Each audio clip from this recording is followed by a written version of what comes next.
Hello everyone, आप सभी का हमारे यूट्यूब चैनल शुभम खटका वर्चुअल क्लासरूम में स्वागत है। हम लोगों ने स्टार्ट कर रखा है बीएससी पार्ट थर्ड सेमेस्टर के अंदर अल्कोहल्स के बारे में। अल्कोहल के बारे में हम लोग ऑलरेडी एक वीडियो अपलोड कर चुके हैं जिसमें हम लोगों ने पढ़ा था कि जो अल्कोहल्स होते हैं उनका इंट्रोडक्शन क्या होता है और साथ ही साथ उनके प्रिपरेशन मेथड और स्ट्रक्चर की बातें की थी। ये हमारा अल्कोहल के ऊपर सेकेंड वीडियो होगा जिसमें हम अल्कोहल की एसिडिक नेचर की बात करेंगे, साथ ही साथ अल्कोहल की मेल्टिंग, बॉइलिंग पॉइंट और सॉल्युबिलिटी की बातें करेंगे। तो स्टार्ट करते हैं आज का वीडियो। तो देखिए, आज बात करते हैं एसिडिक नेचर ऑफ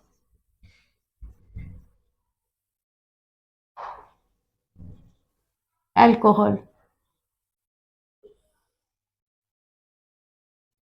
सबसे पहली बात है, एसिड होते कौन है जो आसानी से क्या कर दें, अपने एक्वस सॉल्यूशन में H+ आयन को रिलीज कर दें, उन्हें हम एसिड कहते हैं। और वो कंपाउंड जो आसानी से एक्वस सॉल्यूशन में क्या कर दें, OH- को रिलीज कर दें, उन्हें हम बेस कहते हैं।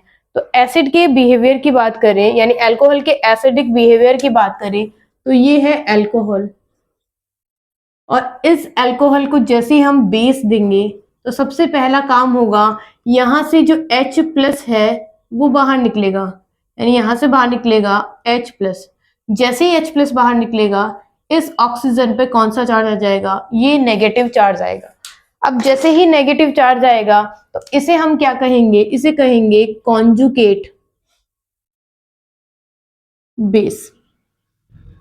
ये कॉन्जुगेट बेस है, जबकि ये क्या है, एक एसिड है। इस एसिड का जैसे H+ बाहर निकालेंगे, बन गया है कॉन्जुगेट बेस। अब इस कॉन्जुगेट बेस की जो स्टेबिलिटी है, यानी इसका जो स्थायित्व है, stability of conjugate base increases. यानी अगर कॉन्जुगेट बेस की स्टेबिलिटी क्या होगी, इंक्रीज होगी, तो क्या होगा, यहाँ पे relatively acidic nature of alcohol भी इंक्रीज होगी।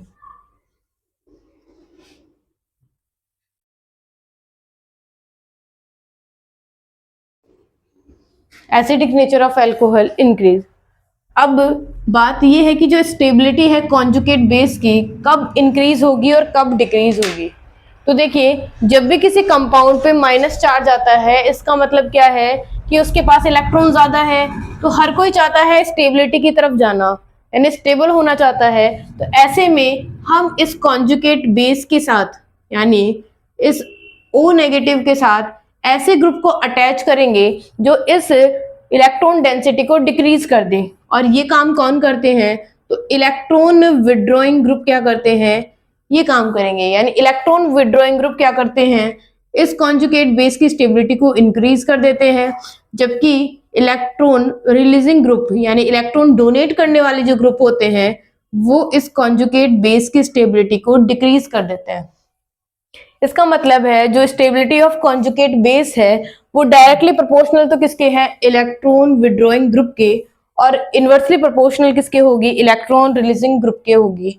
अब बात कर लेते हैं यहाँ पे कि अगर मैं बात करूं किसके बारे में, के ए के बारे में, ये क्या है, रेट कांस्टेंट है। यानी इस के ए की बात करते हैं तो ये डायरेक्टली किसके प्रोपोर्शनल है, इलेक्ट्रॉन विड्रॉइंग ग्रुप के, जबकि इनवर्सली किसके प्रोपोर्शनल होगा, इलेक्ट्रॉन रिलीजिंग ग्रुप के। साथ ही बात करते हैं पीके के बारे में बात कर लेते हैं। तो हमें पता है जो पीके होता है वो नेगेटिव वैल्यू ऑफ लॉगरिथम होता है, किसका, इस रेट कांस्टेंट का। इसका मतलब क्या हो जाएगा, यहाँ पे ये जो पीके है वो क्या होगा, इनवर्सली प्रोपोर्शनल होगा पीके। या फिर हम कह सकते हैं कि यहाँ पे पीएच भी कह सकते हैं। तो वो क्वेश्चन कैसे भी कर सकता है। किसकी बात करते हैं, एसिडिक नेचर ऑफ, अगर अल्कोहल की बात करेंगे तो जो पीएच होती है वो इनवर्सली प्रोपोर्शनल होती है किसके, रेट कांस्टेंट के। तो क्वेश्चन क्या होंगे, अलग अलग टाइप के हो सकते हैं। तो क्या होगा, सबसे पहले यहाँ पे एक एग्जांपल लेते हैं और समझते हैं एसिडिक नेचर ऑफ अल्कोहल को। देखिए, अगर बात करते हैं यहाँ पे एसिडिक नेचर की, तो एक एग्जांपल लेते हैं। सबसे पहला है मेथेनॉल, फिर क्या है, एथेनॉल, उसके बाद में ये प्रोपेनॉल और है ब्यूटेनॉल। ये चार एग्जाम्पल हैं किसके? अल्कोहल के। ठीक है, अब सबसे पहली बात तो हमें ये पता है कि जो इलेक्ट्रॉन रिलीजिंग ग्रुप होते हैं वो तो क्या करते हैं, इसके जो कॉन्जुगेट बेस बनने वाले हैं इनकी स्टेबिलिटी को डिक्रीज कर देंगे, यानी कम कर देंगे। तो क्या होगा यहाँ पे, पहले हम बनाते हैं कॉन्जुगेट बेस। जैसे H प्लस बाहर निकलेगा यहाँ आ जाएगा CH3O नेगेटिव, यहां से जैसे H प्लस बाहर निकलेगा यहाँ क्या आ जाएगा CH3CH2O नेगेटिव। इसकी बात करें अगले वाले की, यानी प्रोपेनॉल की बात करें तो क्या होगा यहाँ पे CH2CH2 और O नेगेटिव। और लास्ट वाले में ब्यूटेनॉल की बात करेंगे तो ये हो जाएगा CH2CH2CH2O नेगेटिव। ये हो गए हैं सारे कॉन्जुगेट बेस। अब ये कहता है कि कॉन्जुगेट बेस की जो स्टेबिलिटी है क्या होगी, कब ज्यादा होगी, जब हम उससे क्या करेंगे, इलेक्ट्रॉन विड्रॉइंग ग्रुप को अटैच करेंगे। इलेक्ट्रॉन विड्रॉइंग ग्रुप यहाँ पे हमें पता है कि ये जो एल्किल ग्रुप होते हैं ना वो क्या दिखाते हैं, अगर यहाँ पे क्या है माइनस चार्ज नहीं है तो क्या होगा, ये जो ग्रुप होते हैं वो क्या दिखाएंगे, ये दिखाएंगे प्लस आई दिखाएंगे। जैसे जैसे एल्किल ग्रुप की साइज इंक्रीज होती जाएगी वैसे वैसे प्लस आई भी बढ़ता जाएगा। इसका प्लस आई क्या होगा, इस पहले वाले की कंपैरिजन में ज्यादा होगा। यहाँ पे क्या है, 3 कार्बन की एल्किल ग्रुप लगा हुआ है तो यानी यहाँ पे भी क्या होगा, जो प्लस आई होगा वो प्रीवियस वन से ज्यादा होगा। और लास्ट फाइनल में क्या होगा, यहाँ पे ये जो प्लस आई का इफेक्ट है सबसे ज्यादा किस में होगा, इस लास्ट वाले ब्यूटेनॉल के कॉन्जुगेट बेस के अंदर होगा। अब बात ये आती है कि हमारी जो क्या है एसिडिक नेचर है, मैं बात करती हूँ यहाँ पे हमें लिखना है decreasing order of acidic nature of alcohol. Alcohol के एसिडिक नेचर की बात करेंगे, हमें डिक्रीजिंग ऑर्डर बताना है। इसे नंबर दे देते हैं फर्स्ट, सेकंड, ये है थर्ड और ये लास्ट वाला है फोर्थ। ठीक है, अब क्या है कि यहाँ पे जो पी के ए होगा, सॉरी यहाँ पे जो के ए होगा यानी जो रेट कांस्टेंट होगा किसका, एसिडिक नेचर वाले का, तो यहाँ पे किसके डायरेक्टली प्रोपोर्शनल होता है, इलेक्ट्रॉन विड्रॉइंग के, बट इनवर्सली प्रोपोर्शनल होता है इलेक्ट्रॉन रिलीजिंग ग्रुप के। अब यहाँ पे क्या है, कोई भी माइनस वाला इफेक्ट नहीं है, सब कौन सा इफेक्ट दिखा रहे हैं, सारे एल्किल ग्रुप एक ही इफेक्ट दिखा रहे हैं, वो कौन सा है, प्लस आई इफेक्ट है। इसका मतलब ये होगा कि ये वाला जो पॉइंट है इलेक्ट्रॉन विड्रॉइंग ग्रुप के होने का, ये तो काम नहीं करेगा। तो हम क्या करेंगे, इस वाले कंसेप्ट को यूज करेंगे कि इलेक्ट्रॉन रिलीजिंग ग्रुप की जितनी कम क्या होगी, इलेक्ट्रॉन रिलीज करने की पावर होगी, ये जो के ए की वैल्यू है वो उतनी ही ज्यादा होगी। तो हमें पता है कि प्लस आई सबसे कम यहाँ है और जो प्लस आई है सबसे ज्यादा यहाँ पे है। इसका मतलब है कि सबसे पहले अगर मैं बात करूं कि कॉन्जुगेट जो बेस है उनकी स्टेबिलिटी का ऑर्डर क्या होगा, तो जिसमें प्लस आई सबसे कम है उसकी स्टेबिलिटी सबसे ज्यादा होगी, यानी फर्स्ट वाला सबसे आगे होगा, फिर सेकंड, फिर होगा थर्ड वाला और फोर्थ वाले की स्टेबिलिटी क्या होगी, सबसे कम होगी, क्योंकि सबसे ज्यादा प्लस आई इफेक्ट किसका है, फोर्थ वाले का है। यही क्या हो जाएगा, एसिडिक नेचर ऑफ अल्कोहल, यानी जो अल्कोहल्स मैंने दिए हैं उनकी एसिडिक नेचर ये हो जाएगा। हमने डिक्रीजिंग ऑर्डर की बात की थी तो इस तरीके से क्या होगा, ऑर्डर रेंज। फिर नेक्स्ट बात करते हैं एक और एग्जांपल की।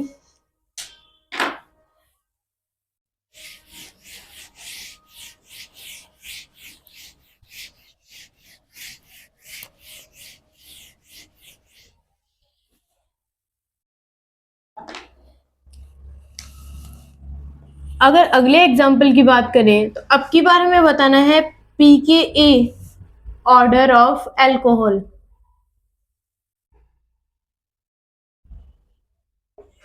ये ऑर्डर बताना है, ठीक है। अब इसके लिए जो एग्जाम्पल्स हैं वो कौन कौन से होंगे,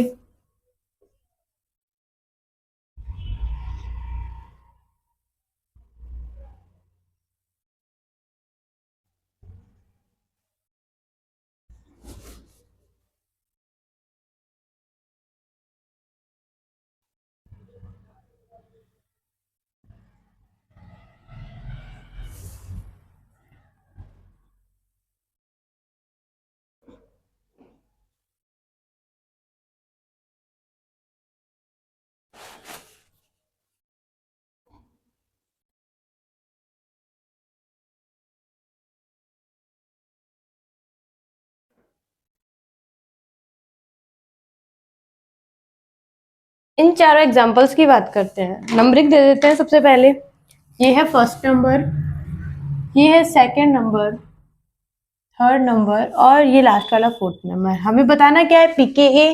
तो सबसे पहले तो हम क्या करते हैं, कॉन्जुगेट बेस की स्टेबिलिटी का ऑर्डर निकाल लेते हैं। तो देखिए सबसे पहले बात करते हैं, हमारे पास चेन जो है वो कितने कार्बन की है। तो हमें दिखाई दे रहा है कि जो मेन चेन है वो 3 कार्बन की है। यहाँ पे भी क्या है, 3 कार्बन की ही चेन है।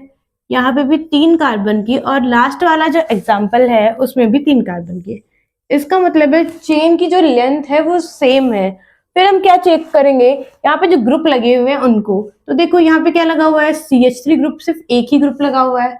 हमें पता है एल्किल ग्रुप कौन सा इफेक्ट दिखाते हैं, तो प्लस आई इफेक्ट दिखाते हैं। तो ये हो गया प्लस आई। फिर बात करते हैं कि यहाँ पे 2 क्या लगे हुए हैं, CH3 ग्रुप लगे हुए हैं, यानी ये दोनों क्या इफेक्ट दिखाएंगे, प्लस आई और प्लस आई दिखाएंगे, यानी 2 प्लस आई दिखाई देंगे। अगले वाले एग्जाम्पल की बात करते हैं, तो यहाँ पे क्या है, ये जो CH3 है वो भी प्लस आई दिखाएगा, लेकिन एज कंपेयर टू इस प्रीवियस वन के क्या करेगा, ज्यादा दिखाएगा। क्या होता है कि जो ग्रुप है जितना पास प्रेजेंट होता है उसका इफेक्ट उतना ही ज्यादा होता है। तो यहाँ पे प्लस आई क्या होगा, ज्यादा होगा, और यहाँ पे प्लस आई उसके कंपैरिजन में क्या होगा, कम होगा। नेक्स्ट एग्जांपल की बात करते हैं, तो इसमें भी क्या है, ये जो एल्किल ग्रुप यानी मेथिल ग्रुप है, इनका प्लस आई क्या होगा, ज्यादा होगा, क्योंकि डिस्टेंस जितनी कम होती है इंडक्टिव इफेक्ट उतना ही ज्यादा होता है। तो ये हो गई इनकी बातें। अब बात करते हैं कि अगर कॉन्जुगेट बेस की स्टेबिलिटी का ऑर्डर लिखे तो क्या होगा। हम डिक्रीजिंग ऑर्डर की बात कर रहे हैं, तो क्या होगा, सबसे कम जिसमें प्लस आई दिखाई देगा उसकी स्टेबिलिटी सबसे ज्यादा होगी। तो इसमें क्या है, प्लस आई इफेक्ट जो है वो क्या है, सबसे कम है। तो ये हो गया प्लस आई। इस वाले में क्या है, यानी फर्स्ट वाला क्या जाएगा सबसे आगे। फिर सेकंड वाले में क्या है, 2 एल्किल ग्रुप लगे हुए हैं, लेकिन इनकी कंपैरिजन में ये इफेक्ट क्या है, कम है। इसका मतलब है सेकंड वाला आएगा, फिर कौन सा आएगा, थर्ड वाला, और लास्ट में क्या आएगा, फोर्थ वाला। ये इनकी स्टेबिलिटी का ऑर्डर होगा। अब नेक्स्ट बात करते हैं, पूछा क्या गया है, तो पूछा गया है पीकेए ऑर्डर के बारे में। तो पीकेए जो होता है वो इनवर्सली प्रोपोर्शनल होगा, यानी जो पीकेए होता है वो इनवर्सली प्रोपोर्शनल होता है किसके, जो कॉन्जुगेट बेस की स्टेबिलिटी है उसके। ये हो गया इनके बारे में। तो इसका मतलब है कि अगर यहाँ पे पीकेए की बात की जाए तो फोर्थ की स्टेबिलिटी सबसे आगे होगी, फिर थर्ड वाले की, फिर सेकंड की, और फर्स्ट की स्टेबिलिटी क्या होगी, यानी पीकेए वैल्यू क्या होगी, सबसे कम होगी। ये हो गया किसके, अल्कोहल के पीकेए का ऑर्डर। नेक्स्ट एग्जांपल देखते हैं।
बात करते हैं इस एग्जाम्पल की।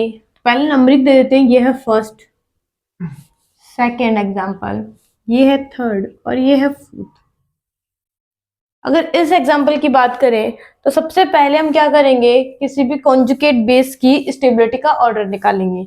तो ये क्या है, सारे कॉन्जुगेट बेस ऑलरेडी बने हुए हैं। अब बात करते हैं इनकी स्टेबिलिटी के बारे में। तो देखिए यहाँ पे जो फर्स्ट कार्बन है उस पे क्या लगा हुआ है, Cl ग्रुप, और ये Cl ग्रुप यानी क्लोरीन एटम कौन सा इफेक्ट दिखाते हैं, तो माइनस आई इफेक्ट दिखाते हैं।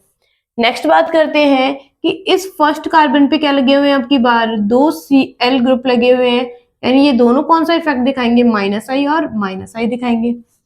नेक्स्ट बात करते हैं इस वाले की। तो यहाँ पे देखो ये कार्बन है फर्स्ट नंबर और ये है सेकंड नंबर। अब की बार सेकंड नंबर पे क्या लगा हुआ है, Cl। इसका मतलब है इसकी जो डिस्टेंस है वो कम हो चुकी है, कम होने की वजह से इफेक्ट भी कम होगा। तो यहाँ पे प्लस आई क्या होगा, सॉरी माइनस आई जो होगा वो कम होगा, किसमें, थर्ड वाले एग्जाम्पल में, और अगले में क्या है, दो क्या लगे हुए हैं, Cl लगे हुए हैं। इसका मतलब है यहाँ पे जो माइनस आई होगा इसकी कंपैरिजन में तो कम होगा, लेकिन अगर मैं थर्ड वाले की बात करूं तो इससे ज्यादा होगा, क्योंकि दो क्या लगे हुए हैं, Cl एटम। नेक्स्ट बात करते हैं कि अब इनका जो ऑर्डर होगा वो क्या होगा। तो सबसे पहले स्टेबिलिटी की बात कर लेते हैं। तो प्लस आई इफेक्ट जितना ज्यादा होता है, स्टेबिलिटी ऑफ कॉन्जुगेट बेस क्या होगी, उतनी कम होगी। और इसका रिवर्स क्या होगा, कि क्या होगा यहाँ पे कि इलेक्ट्रॉन विड्रॉइंग ग्रुप जितने ज्यादा होंगे, कॉन्जुगेट बेस की स्टेबिलिटी उतनी ही ज्यादा होगी।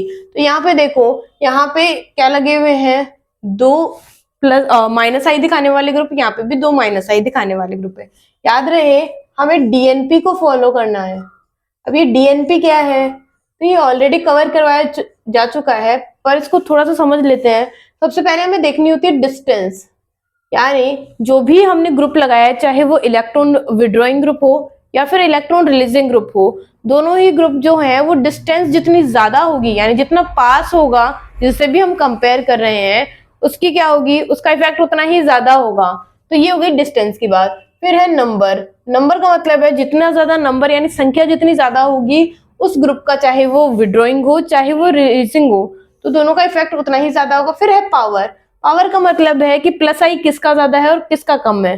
जैसे मैं कहूं कि मेरे पास एक तो CH3 प्रेजेंट है और एक मेरे पास C2H5 प्रेजेंट है, तो हमें पता है कि जो प्लस आई इफेक्ट होता है वो बड़े एल्किल ग्रुप का ज्यादा होता है, तो इसका प्लस आई क्या होता है, ज्यादा, और इसका क्या होता है, कम होता है। तो हमें इसके अकॉर्डिंग क्या करना होता है, इनको अरेंज। तो यहाँ पे बात करते हैं, नंबर क्या है, ज्यादा यहाँ है और नंबर यहाँ पे ज्यादा है। तो पहले क्या देखेंगे, डिस्टेंस को देखेंगे। तो फर्स्ट वाले कार्बन पे, यानी यहाँ पे दो Cl लगे हुए हैं और यहाँ पे एक, पहले हमें क्या देखना है, हमें देखना है नंबर को, सॉरी डिस्टेंस को देखना है। इसका मतलब है सेकंड वाले की स्टेबिलिटी क्या होगी, सबसे ज्यादा होगी, क्योंकि पहली बात तो एक नंबर कार्बन पे लगा हुआ है और दो Cl लगे हुए हैं। सेकंड एग्जाम्पल की बात करें, तो डिस्टेंस की बात करें तो इस पे एक ही है, तो इसका मतलब क्या हो गया, यहाँ पे फर्स्ट वाले की स्टेबिलिटी होगी। अब इन दोनों की बात करते हैं, दोनों कौन से कार्बन पे हैं, सेकंड वाले कार्बन पे हैं। इसका मतलब है इनकी स्टेबिलिटी सेकंड और फर्स्ट से तो कम ही है, तो ये लिख ही दिया है। नेक्स्ट बात करते हैं कि यहाँ पे क्या है, फोर्थ वाले एग्जाम्पल में क्या लगे हुए हैं, दो Cl एटम लगे हुए हैं, तो इसका मतलब है यहाँ पे क्या हो जाएगी, स्टेबिलिटी फोर्थ वाले की, और थर्ड वाले की क्या होगी, सबसे कम। एक तो एक ही क्या है, Cl एटम है, और ऊपर से क्या है, वो सेकंड नंबर कार्बन पे प्रेजेंट है। तो ये हो गया कॉन्जुगेट बेस की स्टेबिलिटी का ऑर्डर, कि सेकंड वाले कॉन्जुगेट बेस की स्टेबिलिटी क्या होगी, ज्यादा। अब यहाँ पे क्या है, pKa निकालना है, तो pK इज इनवर्सली प्रोपोर्शनल होता है किसके, स्टेबिलिटी ऑफ कॉन्जुगेट बेस के। तो इसका मतलब है ये ऑर्डर क्या हो जाएगा, रिवर्स, यानी थर्ड सबसे आगे होगा, फिर फोर्थ, फिर फर्स्ट, और लास्ट में होगा सेकंड वाला। एंड जो सेकंड वाला है उसकी स्टेबिलिटी क्या होगी, सबसे कम, और थर्ड वाले की जिसकी पहले कॉन्जुगेट बेस स्टेबिलिटी कम थी उसकी सबसे ज्यादा pKa वैल्यू होगी। नेक्स्ट बात करते हैं कि अगर एग्जाम्पल ऐसा हो कि हमारे सामने कॉन्जुगेट बेस भी दे रखा हो और साथ ही साथ क्या हो, हमारे सामने क्या हो, मैं ये कह दूं न्यूट्रल अल्कोहल प्रेजेंट है, तो ऐसे में हम किसको नंबरिंग पहले देंगे। तो देखिए,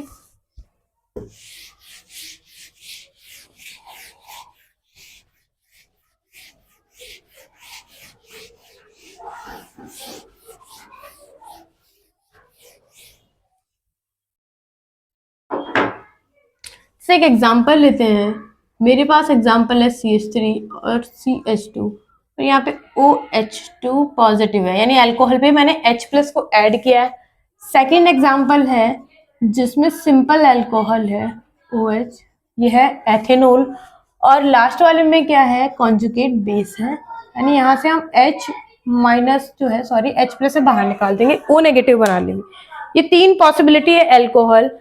मैंने क्या किया है, फर्स्ट वाला जो है, यानी ये जो सेकंड वाला है, उसमें मैंने यहाँ पे तो H+ को ऐड किया है और यहाँ से मैंने H+ को बाहर निकाला है, बस इतना सा ही फर्क है दोनों में, ठीक है। अब इनकी अगर बात करें, अगर ये मिक्स में हो तो किसकी स्टेबिलिटी ज्यादा होगी और किसकी कम होगी। तो ध्यान रहे कि क्या होते हैं, कॉन्जुगेट बेस एसिड से बनते हैं, एसिडिटी कब ज्यादा होगी, ये तब ज्यादा होगी जब ये एक्वस सॉल्यूशन में क्या करेंगे, H+ आराम से दे देंगे। और कौन दे सकता है, H+ है, तो ये H+ आराम से दे सकता है, क्योंकि देने के बाद ये न्यूट्रल हो जाएगा। तो न्यूट्रल वाले की क्या होती है, स्टेबिलिटी ज्यादा होती है, यानी उस पर कोई भी ग्रुप लगाने की जरूरत ही नहीं पड़ेगी। तो इसका मतलब है पॉजिटिव वाले की स्टेबिलिटी सबसे आगे होगी, फिर न्यूट्रल वालों की, और सबसे कम किसकी होगी, नेगेटिव की। ये होगा स्टेबिलिटी का ऑर्डर। किनका, ये जो पॉजिटिव, नेगेटिव और न्यूट्रल वाले हैं। इसका मतलब है अकॉर्डिंग टू ये जो मैंने कंसेप्ट बताया है, इसके अकॉर्डिंग क्या होगा, अगर मैं नॉर्मल बात करूं, मुझे के ए की बात करनी है, मतलब जो एसिड है, एसिड मतलब जो अल्कोहल है, उसके रेट कांस्टेंट की बात करते हैं, तो क्या हो जाएगा, सबसे ज्यादा पॉजिटिव वाले का होगा तो फर्स्ट नंबर सबसे आगे, फिर क्या होगा सेकंड वाला, और थर्ड वाले की क्या होगी स्टेबिलिटी सबसे कम। अगर यही कहा जाए कि इनका पीके ऑर्डर क्या होगा, तो ये क्या हो जाएगा, थर्ड वाले का सबसे आगे, फिर सेकंड, और फिर किसका होगा, फर्स्ट वाले का सबसे कम होगा। ये हो गया क्या, पीके ऑर्डर। अब एक और एग्जांपल लेते हैं इसका ही।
ये कुछ एग्जांपल्स हैं, इनकी स्टेबिलिटी का ऑर्डर देखते हैं। हमें यहाँ पे क्या निकालना है, पी के ए ऑर्डर, वो भी डिक्रीजिंग ऑर्डर। तो इस एग्जांपल की बात करें, सबसे पहले हमें क्या देखना है, पॉजिटिव वाले अल्कोहल्स देखने हैं। तो यहाँ पे अगर मैं नंबरिंग की बात करूं, तो ये है first number, second number, third, fourth, fifth, six, और ये लास्ट वाला 7 नंबर, ये है। अगर सबसे पहले क्या करना है, पॉजिटिव वाले को देखना है। तो पॉजिटिव कौन कौन से हैं यहाँ पे, तो एक तो है 4th नंबर और एक है 7 नंबर, यानी इनकी क्या करनी है, स्टेबिलिटी सबसे ज्यादा माननी है। और इनमें से भी किसको ज्यादा मानेंगे, तो इनमें से क्या करेंगे, यहाँ पे क्या लगा हुआ है, जो फर्स्ट वाला कार्बन है वहां पे एक CH3 ग्रुप लगा हुआ है, जो कौन सा इफेक्ट दिखाता है, +I। और यहाँ पे जो क्या लगा हुआ है, ग्रुप लगा हुआ है, वो है Cl, यानी क्लोरीन एटम है, ये दिखाता है -I। हम अच्छे से जानते हैं कि अल्कोहल की स्टेबिलिटी कब बढ़ती है, मतलब अल्कोहल के जो कॉन्जुगेट बेस होते हैं उनकी स्टेबिलिटी कब इंक्रीज होगी, जब हम कैसे ग्रुप लगाएंगे, इलेक्ट्रॉन विड्रॉइंग। इसका मतलब है जो कॉन्जुगेट बेस की स्टेबिलिटी की अगर मैं बात करूं, तो सबसे ज्यादा स्टेबिलिटी 7 वाले की होगी और फिर होगी 4th की। ये तो हो गया इसके बारे में। फिर नेक्स्ट बात करते हैं कि अगर बात करें यहाँ पे न्यूट्रल वालों की, तो न्यूट्रल कौन है, तो सेकंड वाले क्या है, न्यूट्रल है। उसके अलावा क्या है यहाँ पे, ये 6 वाला भी क्या है, न्यूट्रल है। ठीक है, अब इन दोनों की अगर मैं कंपेयर करूं, तो यहाँ पे भी वही सेम बात है, मैथिल ग्रुप लगा हुआ है, तो कौन सा इफेक्ट दिखाएंगे, +I, और ये कौन सा इफेक्ट दिखाएगा, -I। इसका मतलब है कि 6 वाला क्या होगा, ज्यादा स्टेबल होगा, किससे, सेकंड वाले से। अब कौन बच गए हैं, सिर्फ और सिर्फ नेगेटिव वाले, यानी फर्स्ट बच गया, थर्ड बच गया है, और एक बच गया है 5th। तो हमें पता है कि फर्स्ट पे तो कोई ग्रुप नहीं लगा हुआ है, ये तो न्यूट्रल है, मतलब एटम वाइज न्यूट्रल है। इसकी बात करें तो यहाँ पे कौन सा ग्रुप लगा हुआ है, जो +I दिखाता है। और इसकी बात करते हैं 5th वाले की, तो यहाँ पे 2-2 Cl लगे हुए हैं। इसका मतलब है विड्रॉइंग की ज्यादा होगी, फिर सिंपल वाले की, और यहाँ पे रिलीजिंग वाले की क्या होगी, सबसे कम होगी। इसका मतलब है 5th वाले की स्टेबिलिटी क्या होगी, उससे ज्यादा होगी, फिर फर्स्ट की, और थर्ड वाले की स्टेबिलिटी क्या होगी, सबसे कम। ये है कॉन्जुगेट बेस की स्टेबिलिटी का ऑर्डर, यानी ओवरऑल ऑर्डर, या फिर हम यहाँ पे कह सकते हैं अल्कोहल का ऑर्डर। ये है एसिडिक नेचर का ऑर्डर, ये होगा। फिर बात करते हैं यहाँ पे कि मुझे निकालना है pKa, तो pKa क्या हो जाएगा, इनवर्सली प्रोपोर्शनल होगा, यानी थर्ड सबसे आगे, फिर फर्स्ट वाला, फिर 5th, सेकंड, फिर 6, फिर होगा 4th वाला, और लास्ट में कौन होगा, 7 वाला। ये ऑर्डर हो जाएगा किसका, pKa ऑफ अल्कोहल्स का, यानी अल्कोहल का pKa ऑर्डर होगा। ये हो गया एसिडिक नेचर ऑफ अल्कोहल के बारे में। नेक्स्ट बात करते हैं अगले टॉपिक के बारे में, वो है boiling point and melting point of alcohol.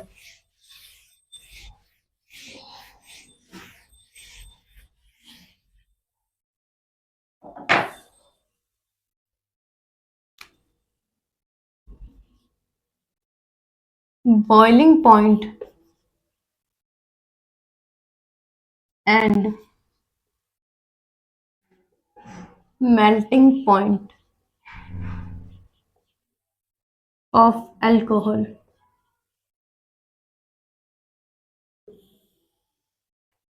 इसकी बात करते हैं। देखिए सबसे पहली बात, अगर बॉइलिंग पॉइंट की बात करें, डेफिनेशन क्या होती है, एक ऐसा टेम्परेचर जिस पे क्या होगा, कोई भी लिक्विड स्टेट वाला है वो किस में बदल जाए, गैसेस स्टेट में, यानी उसकी गैसेस स्टेट में बदल जाए। और हमें प्रेशर क्या लेना है, 1 एटमोस्फेयर लेना है। उस टेम्परेचर को ही हम क्या कहते हैं, बॉइलिंग पॉइंट। सेकंड बात करते हैं मेल्टिंग पॉइंट क्या होता है। मेल्टिंग पॉइंट का मतलब है एक ऐसा टेम्परेचर जिसके ऊपर क्या हो, कोई सॉलिड है वो उसकी लिक्विड स्टेट में बदलना स्टार्ट हो जाए। उस पॉइंट को, उस टेम्परेचर को ही हम क्या कहेंगे, मेल्टिंग पॉइंट कहेंगे। तो अगर बात करें ये जो मेल्टिंग पॉइंट और बॉइलिंग पॉइंट है किसके, अल्कोहल के, वो किस पे डिपेंड करते हैं, वो डिपेंड करते हैं हाइड्रोजन बॉन्डिंग पे। कैसे करेंगे समझते हैं। हाइड्रोजन बॉन्डिंग होती क्या है, तो इसका मतलब ये है हाइड्रोजन बॉन्डिंग का, ये है अल्कोहल और मेरे साथ क्या है, दो अल्कोहल्स हैं। मैंने एक बीकर ले रखा है जिसमें अल्कोहल के बहुत सारे मोल्स पड़े हुए हैं, तो ये हो गए अल्कोहल्स। अब हाइड्रोजन बॉन्डिंग कैसे देखी जाती है, हमें पता है अल्कोहल होते हैं कौन सी शेप में, बेंड शेप में। ये रहा। हम क्या करेंगे, ऑक्सीजन को रखेंगे कहाँ पे, ये जो हाइड्रोजन है उसके पास, ये लो, ये रहा। अब ये जो ऑक्सीजन है जो मोर इलेक्ट्रोनेगेटिव है, ध्यान रहे सिर्फ 3 ही एटम हाइड्रोजन बॉन्डिंग दिखाते हैं, FON यानी फोन वाले क्या दिखाते हैं, हाइड्रोजन बॉन्डिंग दिखाएंगे।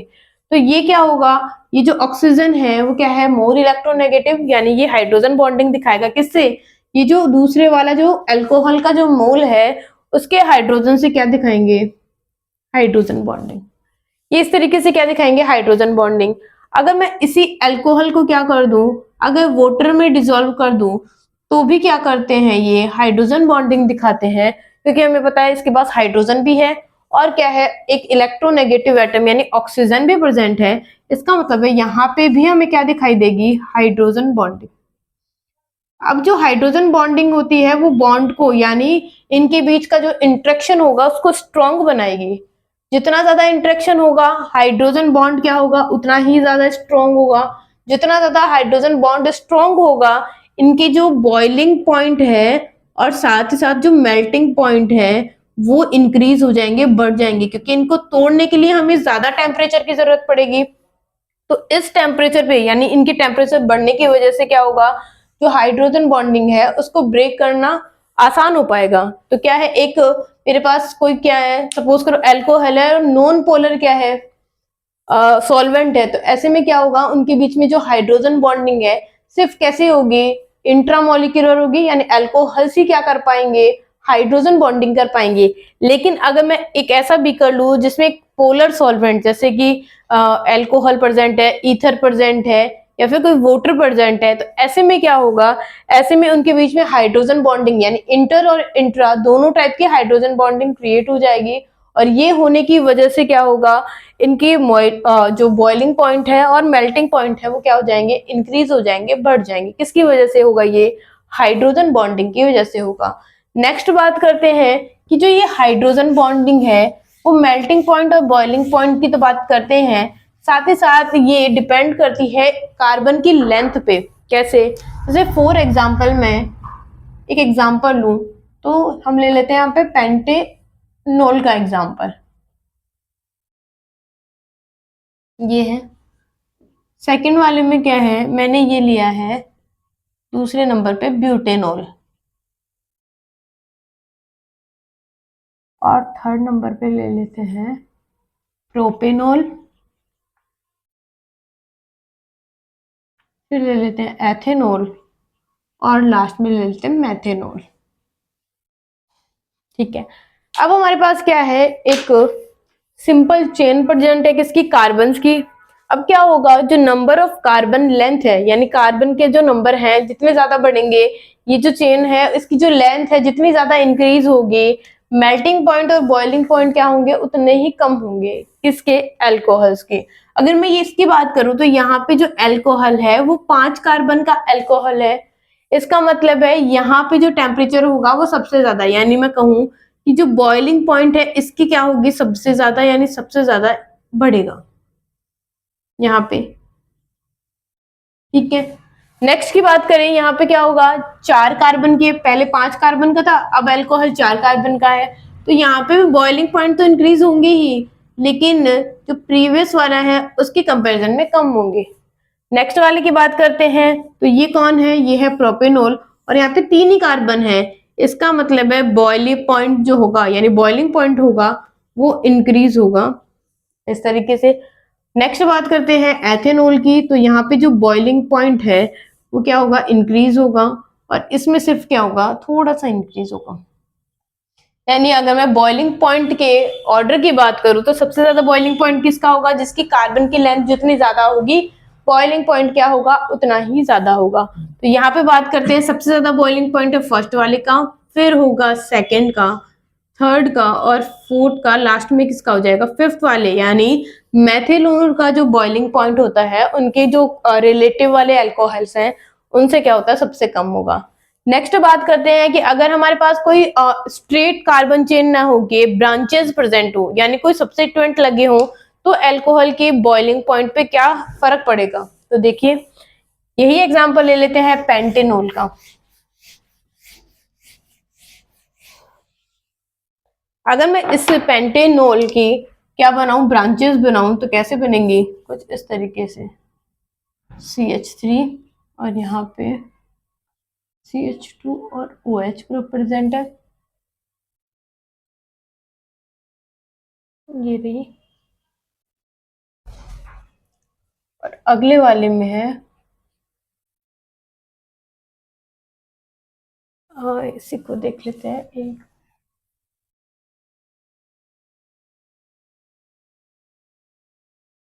OH,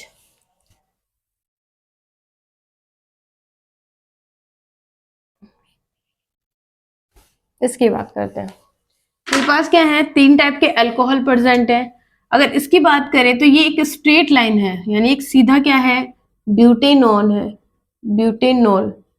ठीक है, इसकी बात करेंगे तो यहाँ पे क्या लगा हुआ है, एक मैथिल ग्रुप लगा हुआ है, यानी ब्रांचेज स्टार्ट हो गई, और यहाँ पे लगे हुए हैं 2 मैथिल ग्रुप। क्या होता है, अल्कोहल की ब्रांचेज अगर इंक्रीज होती हैं, यानी सब्स्टिट्यूएंट जितने ज्यादा प्रेजेंट होंगे, क्या होगा, उसको बॉईल कर पाना उतना ही आसान होगा, यानी इनकी जो बॉइलिंग पॉइंट है उतने ही कम होंगे। इसका मतलब है सबसे ज्यादा जो बॉइलिंग पॉइंट है वो किसका होगा, यहाँ पे अगर बात करें तो थर्ड वाले का सबसे आगे होगा, फिर सेकेंड का, और फर्स्ट वाले का क्या होगा, सबसे कम होगा। ये हो गया किसके बारे में, बॉइलिंग पॉइंट्स के बारे में। नेक्स्ट बात करते हैं सॉल्युबिलिटी।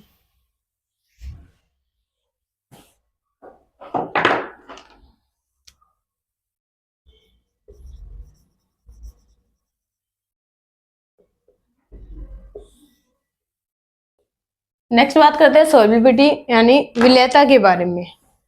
ठीक है, क्या होता है, जो बॉइलिंग पॉइंट होते हैं, मेल्टिंग पॉइंट का मतलब क्या होता है, ऐसा टेम्परेचर जिसके ऊपर जो सॉलिड है वो लिक्विड में आना स्टार्ट हो जाए, उस टेम्परेचर को कहेंगे बॉइल मेल्टिंग पॉइंट। और लिक्विड अगर गैसेस स्टेट में बदलना स्टार्ट हो जाए तो उसे क्या कहेंगे, उसे बॉइलिंग पॉइंट कहेंगे। सॉल्युबिलिटी का मतलब होता है हमें डिसॉल्व करना है अल्कोहल को। कब डिसॉल्व होंगे, जब उनकी बॉइलिंग मेल्टिंग पॉइंट क्या होंगे, जितने कम होंगे उनकी सॉल्युबिलिटी उतनी ही ज्यादा होगी। इसका मतलब है वही सेम एग्जांपल्स अगर मैं यहाँ पे लूं तो ये है क्या, फर्स्ट,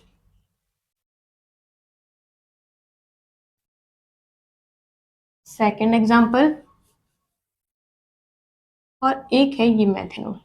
इसी की बात करो, सॉल्युबिलिटी क्या होगी, तो देखो चेंज जितना ज्यादा होती है, मेल्टिंग पॉइंट बॉइलिंग पॉइंट क्या होता है उतने ही ज्यादा होते हैं, यानी फर्स्ट वाला सबसे आगे होगा।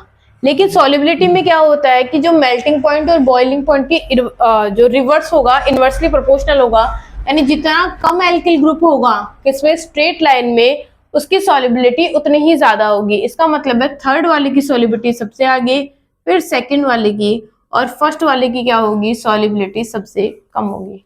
ये हो गया ऑर्डर। अगर मैं ये कहूं कि इसी को मैं ब्रांचेज में अगर दिखा दूं तो क्या होगा, तो एक तो सिंपल ले लेते हैं यही क्या, प्रोपेनॉल, और दूसरे में क्या करते हैं, एक सब्स्टिट्यूएंट लगा देते हैं।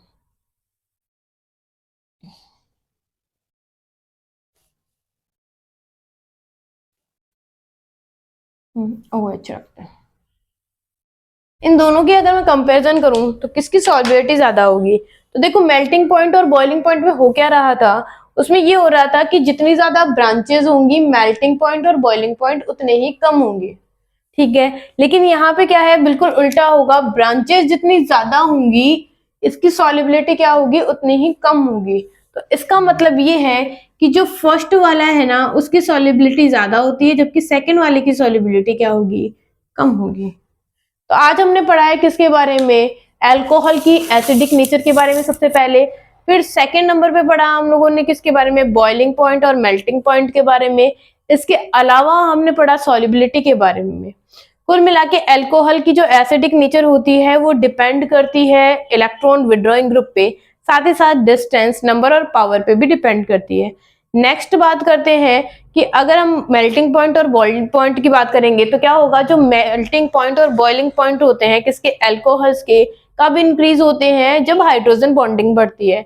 और जितना ज्यादा एल्किल ग्रुप क्या होगी, स्ट्रेट लाइन में होगी, यानी नंबर ऑफ कार्बन एटम जितने ज्यादा होंगे चेन में, वो भी स्ट्रेट चेन में क्या होगी, उसकी मेल्टिंग पॉइंट और बॉइलिंग पॉइंट उतने कम होगी। लेकिन अगर वो ब्रांचेज में होगी तो उसकी मेल्टिंग और बॉइलिंग पॉइंट उतने ही डिक्रीज होंगे, कम होने लग जाएंगी। नेक्स्ट बात करते हैं सॉल्युबिलिटी के बारे में। तो सॉल्युबिलिटी क्या कहती है कि ये इनवर्सली प्रोपोर्शनल होती है किसके, मेल्टिंग पॉइंट और बॉइलिंग पॉइंट के।